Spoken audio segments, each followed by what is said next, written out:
Hello, in today's video we are going to talk about impact testing requirement in accordance to ASME Section VIII, Div.1, UCS-66. Here you can see a flowchart that tells us how the impact testing exemption is done in accordance to ASME. The first step is to check for UG20F.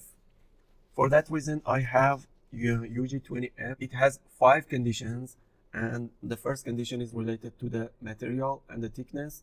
The material should be P number 1 and group number 1 or 2, and the thickness shall be comply with these 2 sub conditions: the 13 mm for curve A and 25 mm for curve B, C, and D. The second condition is related to the hydrostatically tested as per UG99B or UG99C, and the third condition is related to the design temperature. The fourth condition is related to the thermal shock, mechanical shock loadings, and the fifth condition is related to cyclical loading, and that not be controlling the design of the component. And we will see in an example later that the curve D, that the material has curve D and the thickness does not comply with this condition, and so the UG20 is not used in this example. The second step is related to the thickness, and the thickness is defined as UCS-66A1, and in accordance to the material, to the assembly, we should define the governing thickness. And if the component is welded component, we have a separate procedure for defining the governing thickness. If it is butt joint, corner fillet, or flathead tube sheet, we have different rules for governing thickness and some helpful images for defining the governing thickness. And as we define the governing thickness, we go to the UCS-66 figure. I have a UCS-66 figure over here.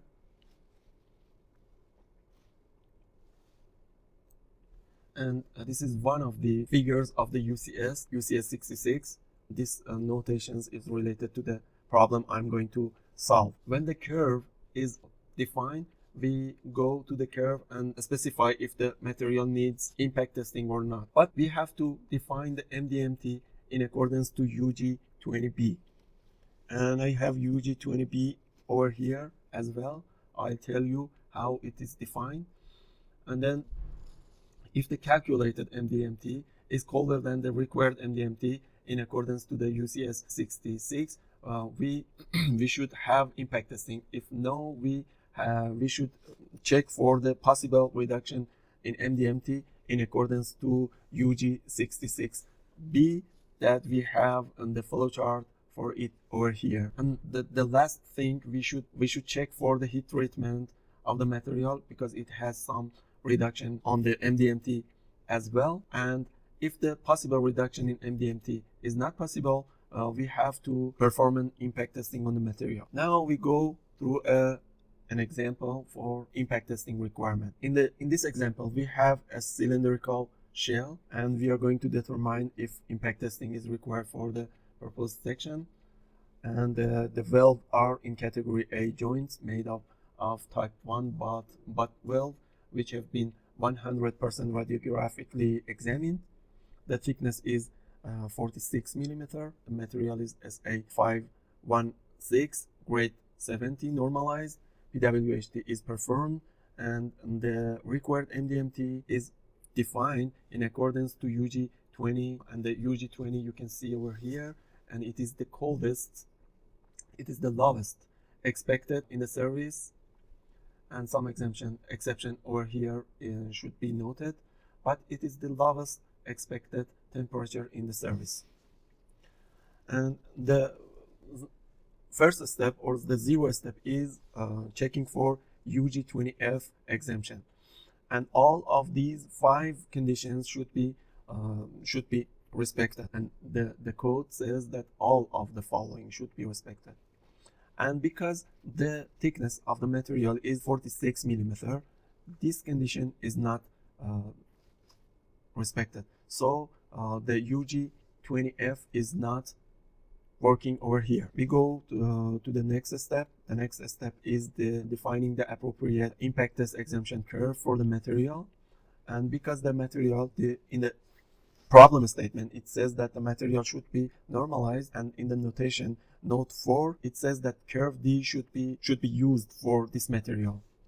And the curve D over here, you can see we have 46 millimeter for the thickness, and we go vertically up to the curve D and then draw a horizontal line until it intersects with the vertical line over here, and we can see the calculated MDMT is minus 21.7 for this material. Step 2 is for governing thickness designation. For the governing thickness designation, as you can see in this flow chart, you go through UCS-66A1 for welded components. There are 3 categories for welded components: butt joints, corner fillets or lap welded, flathead or tube sheet. And we have butt joints in this example. For other type of thickness, for example casting, we should go to dash B. For bolted flange, we should go to dash C. Dished head, we should go to dash D. And there are some conditions over here for non-welded part, and it says for the dished head with integral flange, it says if the governing thickness of the non-welded part exceeds 6 inches and the MDMT is colder than 120 Fahrenheit, impact tested material shall be used.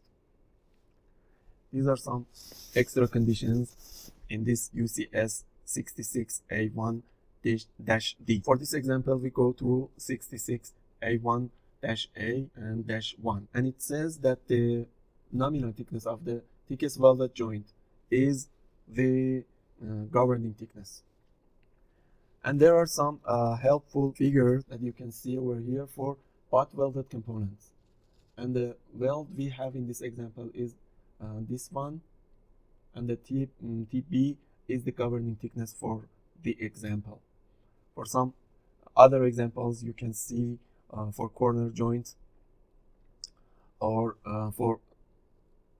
for the other joints, bolted flathead or tube sheet and flanges, integral flathead or tube sheet, you can see how the governing thickness is defined. For this example, the governing thickness is the thickness in the cylinder, 46. The next step is check for UG20B, and I explained this step earlier, and as it says in the problem statement, it is minus 29. The next step is the comparison of the calculated and the required MDMT, and the MDMT we defined from the exemption curve is minus 21.7 degrees of centigrade, and the calculated MDMT is warmer than the required MDMT because minus 29 is colder than minus 21.7. So the impact testing is required. Additional exemption based on UCSB is not considered. As you can see in this graph over here, this stage is not performed for this example, and I'll try to explain it in the next example in accordance with this flow chart. This flow chart is for additional exemption. But one thing that can be considered in this example is that this component has PWHT performed, and in accordance to UCS-68C, we can have 17 degrees of centigrade reduction in impact testing exemption temperature. But why not it is applicable for this example? In accordance to UCS-56, the thickness of this component is somehow that it has to be PWHT performed. It is not a voluntary thing, and this reduction is for when the material is under the limitation of UCS 56, and because it is mandatory PWHT, this reduction is not applicable for this example. Thank you for watching.